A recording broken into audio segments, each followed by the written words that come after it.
Dankie. Check, check. Dricus, first of all, I'd love to get a comment on the T-shirt you chose to wear today. Well, yeah, I mean, with there was after obviously Trump being re-elected, which is absolutely incredible. I think he's an amazing, amazing president, and I've had the privilege of meeting him. And he said this, when with everything going on right now, changes coming, good changes, he's holding people accountable, a lot of countries accountable for everything, and it's amazing to see. And obviously, being a champion, he said he wants champions in his team. So that's why, and he said it on X. Big shout out to fellow South African Elon Musk for also doing the right thing. And like you said, Trump prefers champions. When you look back at that first fight with Strickland, close fight, right? You felt you won, he felt he won, the way it goes? No, the judges thought I won. Right. But do you look back at that fight and think, well, I won it, so I just need to do the same thing again? Or you look back at it and go, I can improve on that performance and I know how to? Yeah, absolutely. I think it's exactly what you said. I did the right things to win that fight. He is going to make adjustments to be better, and I have to do the same thing. It's not that I have to do anything different. I just have to do whatever I've been doing better. I've had a year now to improve upon that performance, cleaner, to be fitter, stronger. In terms of strength, that's not a problem. Just being cleaner, picking the shots better, being more patient. This is not my first UFC title fight anymore. And I know I can push that pace for 5 rounds. So that changes my dynamic, but I'm not going into this fight thinking it's the same fight as the first one. He's going to make the adjustments. He knows what it's like in there with me, just like I know what he's doing and how, his team is incredible. He has an incredibly good coach. Coach Eric is very well respected, and I have the world's respect for him, and I know he's a master at the game plan and figuring it out, but so is my coaches and my team.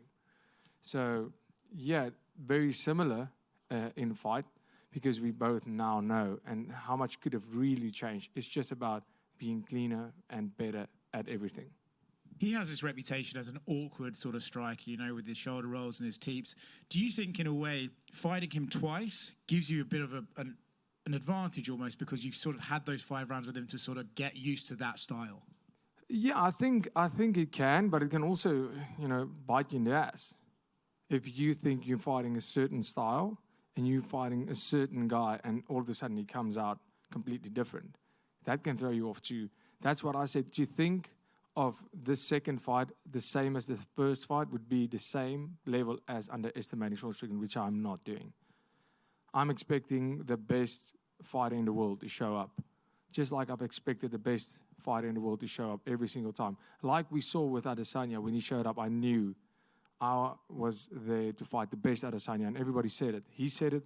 Everybody said he looked incredible. And I went out there to beat the best Adesanya, just like I'm out there to beat the best Strickland that we've ever seen. And his fight style doesn't have any effect on how I fight. I'm going out there to do what I do and do it as the world champion, the best in the world. And he's going to be the best Strickland in the world, and we're going to see whose best is the best. Speaking about what you do, I feel like every time you fight, there's a commentary on your style. Izzy and Rob recently called it ugly. Dana White says you fight like a white man dances. Do you think your fighting style is ugly? It's effective. That's what I think. And then one last one from me. Did the movie Never Back Down inspire you to take up MMA? Yes, that is 100% true. Which character do you relate to most in that movie? The one that gets the hot girl in the end. I feel like you're kind of the villain, brother. You're like...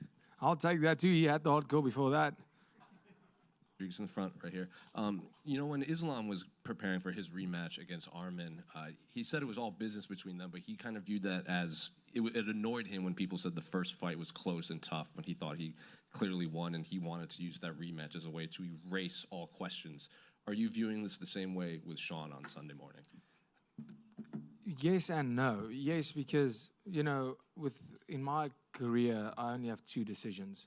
Both decisions I'm completely happy with, because I could prove to myself, it was my first time going past the 3rd round, which was And I've had many 5-round fights before that. But going to that 5th round in a war like that proved to myself that I can do it. It's easy to say it, and it's easy to do it in a fight camp, doing it in training. But doing it in the octagon is a bit different against a world-class fighter. So I can tick that off the box. Now I want to go in there. For me, that fight, the split decision was the biggest shock to me. I don't think it was a split decision. It was the biggest shock of that whole thing. But it was a great fight. It was a war. You know, if you play the odds like Strickland and having 8 split decisions in your career, you know, a split decision is what you call a coin flip. If you flip that coin 8 times, you're bound to get unlucky a couple of times. You know, he got lucky with the split decision, otherwise we wouldn't be here now. I am very happy that they made this fight. I was asking for this fight up until the Hamzat thing happened, then I would have preferred that fight, but I'm really happy this fight's happening because now I can go and say, we're going to settle this. We're going to put this to bed because, you know, all the Strickland fans that believe he won that fight, I can just go out and you know, put this behind me. Not that it was ever in front of me as a, I have to get that. You know, maybe I did. No, I didn't get lucky. I wasn't gifted a belt. I fought for 5 rounds forward. 23 minutes forward in a 25-minute fight warrants a win. That's the guy who's trying to fight, not the guy who's trying to point. So for me right now, I think Strickland is the best middleweight in the world right now, behind myself. And he deserves to be here. I know he's an incredible, incredible fighter. He's so good defensively. He's tough. He's hard to hit. And when you hit him, it doesn't have that effect as, you know, on normal guys. This man is an apex predator. So this is the toughest fight of my life coming up. And I'm ready for that because I'm an apex predator and he's in my area right now. We're going to go to that dark place from the word get-go and we'll see who comes out. And I can't wait for that because even if this goes to a decision again, it will be an all-out war and there will be no doubt that I'm the best in the world. It's kind of going off of what you said in that, you know, Sean, it's difficult to fight and everything. You know, a lot of people were confused by Paulo Costa's approach to that fight against Sean Strickland. They were surprised at how he wasn't the usual Paulo Costa trying to blitz forward. Do you think that was just more fans are overlooking, like Sean made him do that? Like that was Sean's approach and he's the reason Paulo was kind of out of sorts? Yeah, absolutely, because you could see that. I mean, Sean, he's a bully fighter. I said it before, he's a bully fighter and, you know, he's been a bully on the mic, but the bully fighter is not a bad thing. What he does is he walks forward and he imposes his game on his opponents. And because the shots aren't that powerful, because it seems unassuming, you just wait and you take a teep and you take a jab and you take a jab and you take a teep and you go backwards and you're waiting for then you miss and you miss. And you're going backwards looking for your opening. Before you know it, you've been going backwards for 2 rounds and you're behind on points. Now you have to make it happen. And he kind of forces you. And then the momentum is so far for him that he has it. And then when he fights that way, you're not pushing a pace if you're going backwards. So he's fighting at his pace. He can jab, he can kick, he can jab, he can throw the whole day, he can throw quantity because it's not that hard. That is why he has been so successful in everything he does. That's why he could beat Adesanya the way he did. And that's why he beat Paulo Costa the way he did. Because guys realize too late in the fight, listen, this guy is ahead on points right now. And then they have to do something desperate, and then it's too late. So, yeah, that is definitely not, the guy is not fighting good. It's all credit to Strickland for doing what he does and imposing his game plan. And in Perth, I remember after you beat Israel, you walked by Media Row and you looked at all of us and you said, everyone that picked against me, haha, you look like dumbasses now. That is factual. I'm just curious, like, do you pay attention to that, like the people that do pick against you or have criticisms of you, or is it just like out of sight, out of mind? No, I don't pay attention to that. I just don't miss anything. I see it. I know it. But it doesn't make any difference to me. It's just fun to make fun of people that picked the wrong side. And then just last one for me. obviously you strike me as someone that, you don't need validation or anything like that from other people, but I'm curious if you heard Kamaru Usman's like recent comments where he said it's no longer the three kings, it's the four horsemen, because he includes you into the African champions of the UFC. What do you make of those comments? Like, are you happy to hear that? Does it matter? Does something like that matter to you, that, a guy that was very pro-Israel, Israel Adesanya, saying, it was you versus the three kings, and now he's including you in that group of champions? Yeah, absolutely. It's a massive honor and privilege to be a part of that group. And, if you look at guys like Kamaru, Francis, and Israel, absolute greats in the sport. And now Dricus du Plessis era, and being part of that group is a massive honor. A massive honor because it's a small portion of very special people, a small percentage of champions. Fighting in the UFC makes you one in millions. Being a champion makes you even more. And being part of that group is something that doesn't mean anything to anybody else, but to me, as an African-born fighter, African-raised, African-residing champion, just like for them, it means the absolute world to be a part of that group. Dricus, just a quick one. I saw Sean was talking about a headbutt in the first fight and how it impacted the fight. What was your reaction when you saw him sort of saying that was one of the key things that sort of turned things around? Well, my reaction was it only felt like a headbutt. My right hand is really, really hard. But it wasn't a headbutt. It wasn't a headbutt. There's evidence all over. You can see the video footage. Everything is there where the eye is already bleeding before where he shows the headbutt.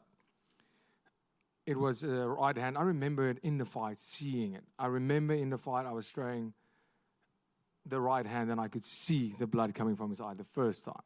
And I caught him on that exact same eye many times. You can watch that fight back. How many times I caught him on that exact eye. And the blood started pouring. Late in the fight, don't you wrestle with your head? The head was there. I saw what he showed, but he was already bleeding then. And that was definitely no headbutt. There was rubbing. Our heads were rubbing against each other as you would when you wrestle. That's why we have cauliflower ears. Both of you guys have a lot of respect for each other after the first fight. But you did mention it, he can be a bully in the octagon. He can sometimes be a bully on the mic. What are you expecting from this press conference tomorrow, now that you guys have shared the ring together for 5 rounds? Do you imagine it might actually be more respectful than what people might be thinking? I think there's so much mutual respect between me and Strickland, well, at least from my side. I have all the respect in the world for the man. He's an absolute warrior. He's an incredible, incredible fighter. I think he's proven that. In the beginning, when he beat Israel Adesanya, he got his title shot by fluke.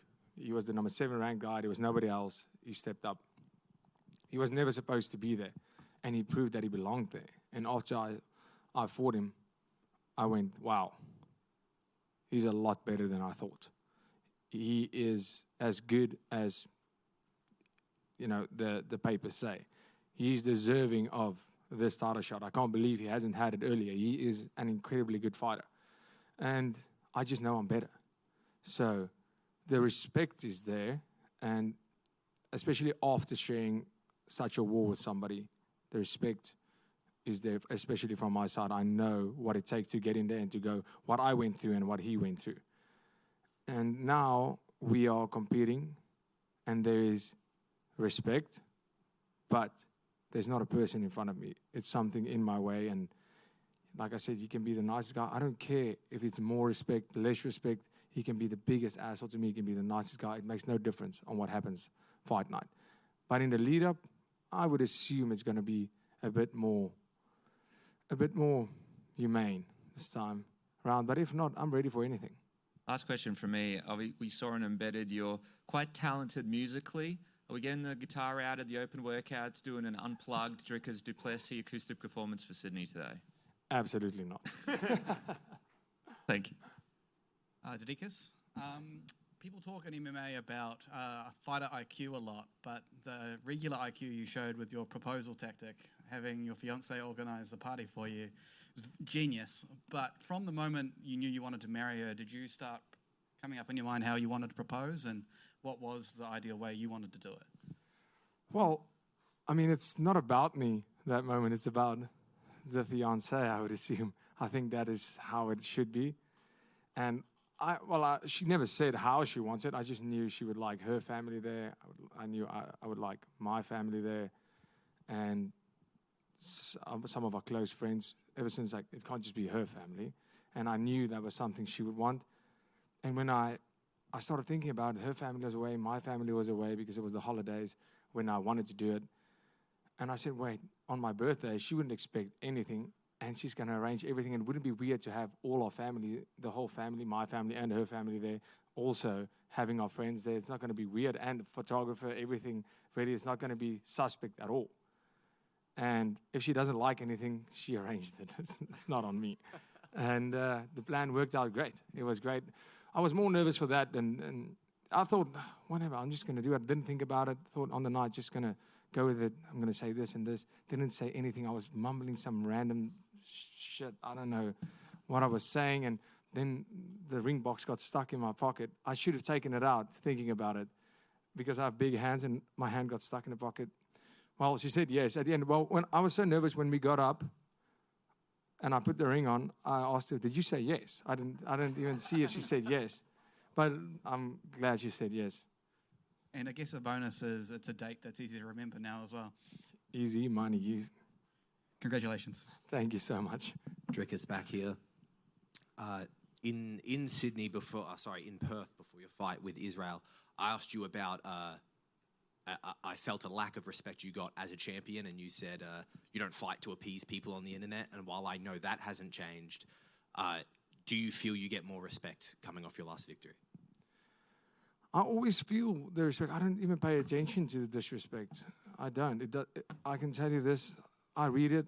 I laugh. Sometimes I have an off hour and I go on X and reply some random people. I don't even know if they are somebody, and just read it. Go, oh, great. I can dish out some banter.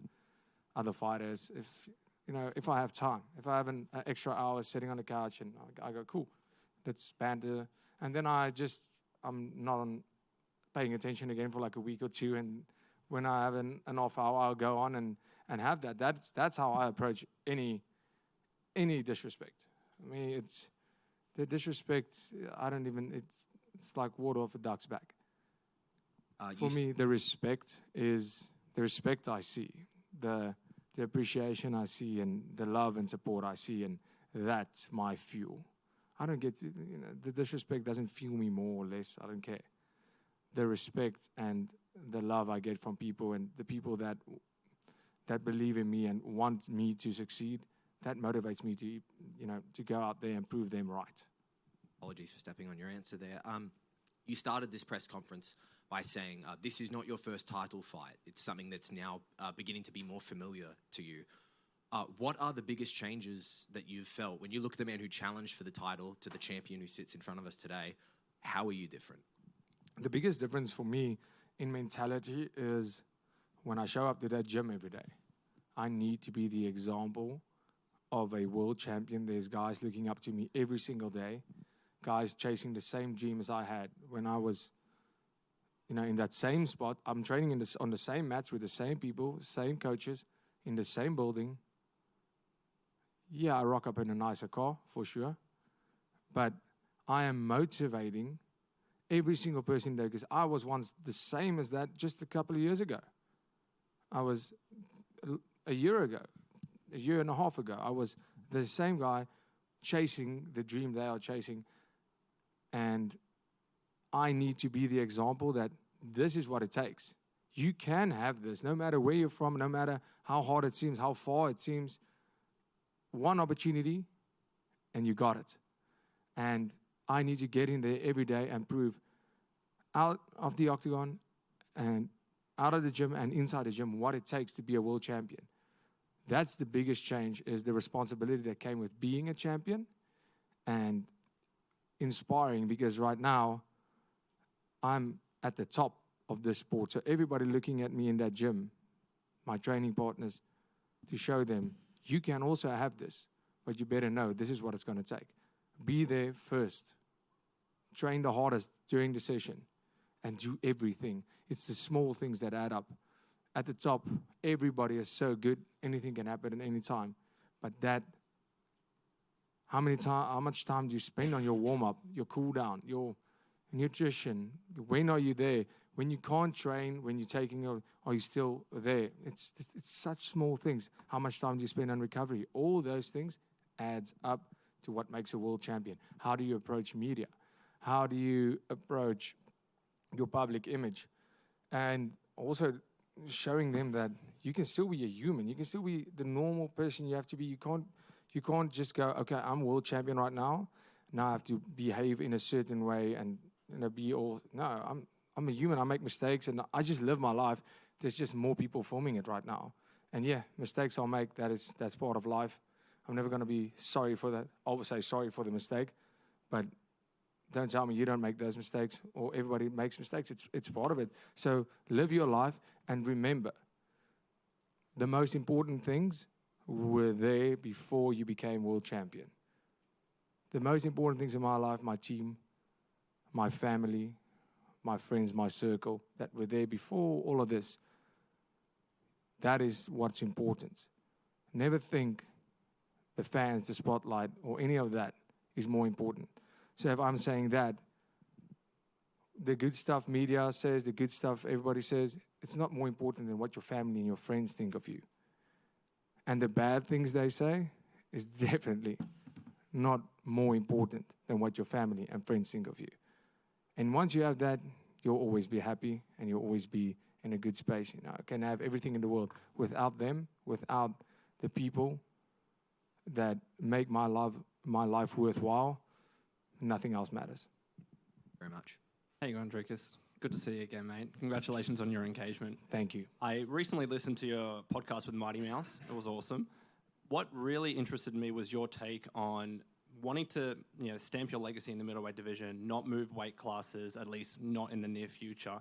Could you go into a bit of that now? Like, there's so much talk about other champions wanting to move, Ilia Topuria, Islam Makhachev. Why do you have a different take, those champions? Yeah, I think, when the time is right, the time is right. I think if there's nothing left, yeah, the move is there. I 100% agree with that. If Robert Whittaker would have beaten Hamzat, would have changed my opinion.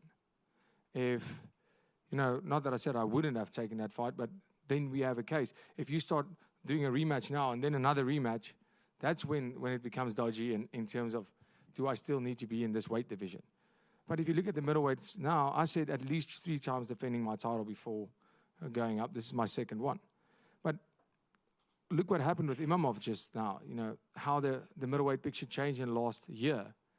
The whole top, from the rankings from 1 to 5 completely changed. Izzy and Rob being at the top for how many years has gone to 4 and 5.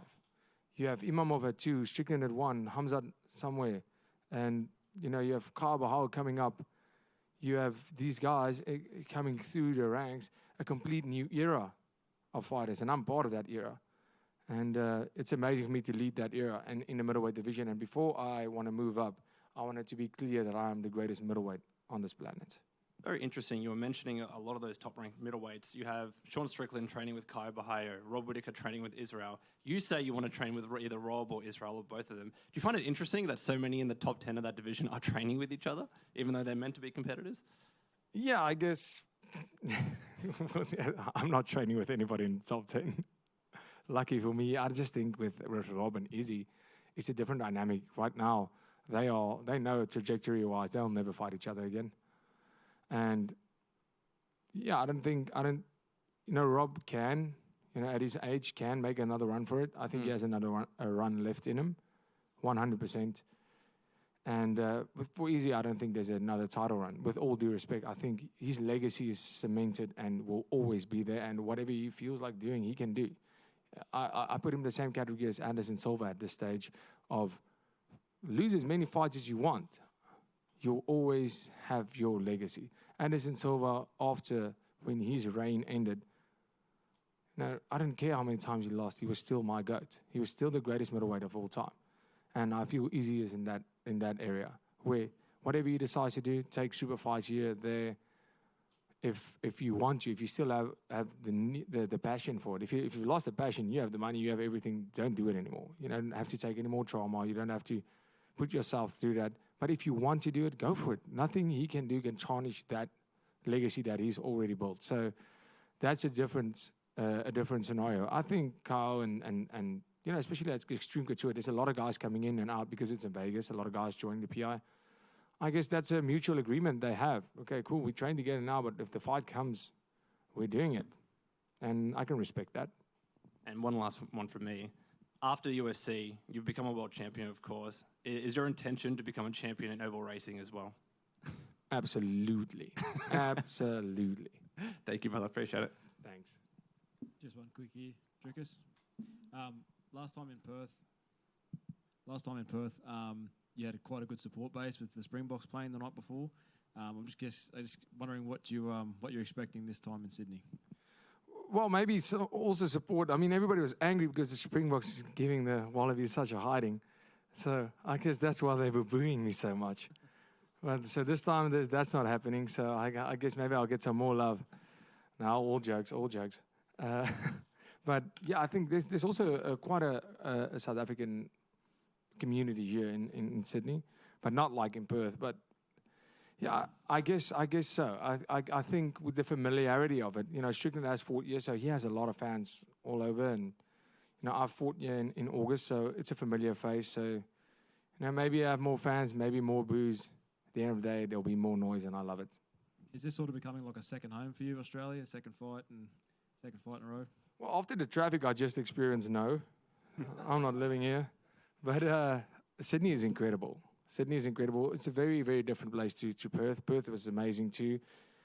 The crowd, though, is going to have to step it up in Sydney because that Perth crowd was the craziest crowd I've ever fought in front of it. It was just the sound in that place was the atmosphere in there was insane. So yeah, Sydney's going to need to step it up on that. But the place is incredible. Definitely a destination where I would spend more time. 100%. If you don't mind, Dricus, can I just get one in right at the end here, mate? Mate, is there something about Australia that you've found since you've been here that is completely unique to Australia that you just never would have seen back home or anywhere else?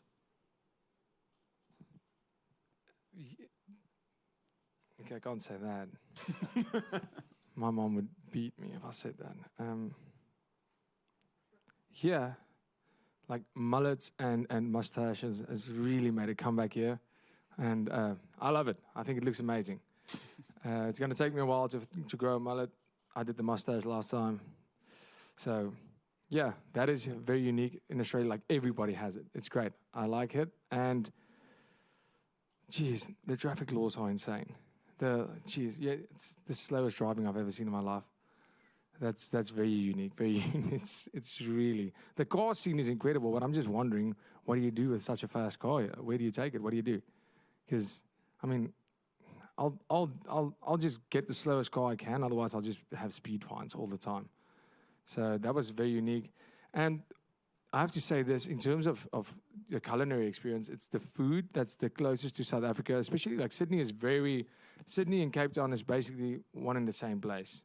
It's Cape Town is incredible, and Sydney, it's also waterfront. The food scene in Australia, the food here, the quality of food, quality of meat, especially steaks and your red meat, it's very similar to South Africa. My good friend Jackson, he actually told me that, and when he came to South Africa, I said South Africa has the best food. He went to South Africa and he said, okay, I see what you mean, but Australia also has a great food scene. And when I came to Australia, I have to agree, like Australia is the one place on earth that competes with South Africa when it comes to good food. Thanks, mate.